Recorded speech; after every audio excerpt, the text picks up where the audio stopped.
I'm interested in talking a little bit about, this is kind of like new topic for Dave and I, is maybe we'll call it like your mental formations during the day and how you create the world that you live in. It's pretty deep. We're still like always wrapping our head around it, but it'd be a fun topic right now if you want to talk about that. Or we could talk more about the meditation. Mm-hmm. Yeah, well, they're one and the same, right? Like, I'll give you the example of this morning. For me, I've been practicing the third establishment of mindfulness of the thoughts, mindfulness of thinking.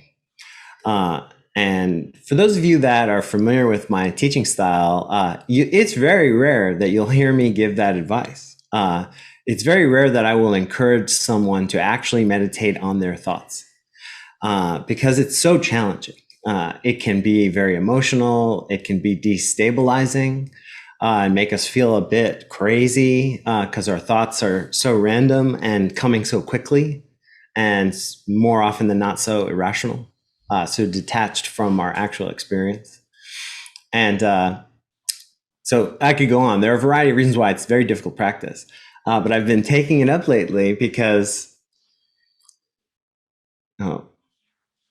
the teaching from the Dhammapada, the book of the way, the book that collects sayings of the Buddha that every single tradition in the world recognizes. Now, there's a lot of scholarly debate in Buddhism because the Buddha's teachings are said to predate written history by about 300 years. So everything we're getting is second and third hand.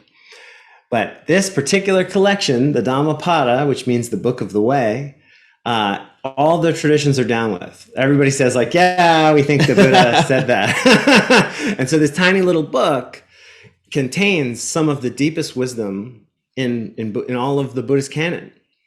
And in Buddhist practices, it's traditional to start a teaching, a long teaching, with the essence of the teaching in a sentence or two, and then to spend the rest of the book or the talk explaining that.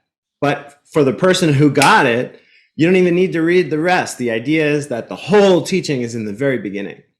This is the traditional way.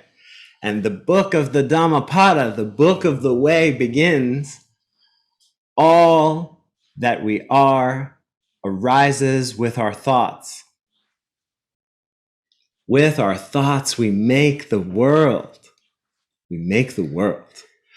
And I've been leaning into that practice. Brian and I have been talking about it and leaning into practicing, just really focusing on like, oh, is that thought, a dark pebble or a clear pearl, a beautiful pearl, just keeping track because you can't stop it. You don't have a lot of control, but just by tracking, just by noticing, like this morning, for example, I woke up with some pretty ugly thoughts because I was tired and grumpy and in an unfamiliar place and feeling rushed, etc.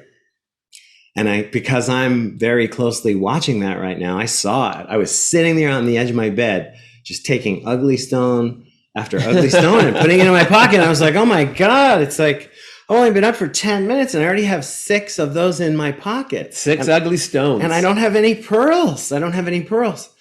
And so I stopped. I was like, whoa, no way. And I said, what am I going to think about right now that's going to put pearls in my pocket? I don't want to get up out of this bed before I put some pearls in my pocket. And gratitude was the first thing that came to my mind. I was like, oh, I can think of 10 things right now that I'm grateful for. 10 things that are going well.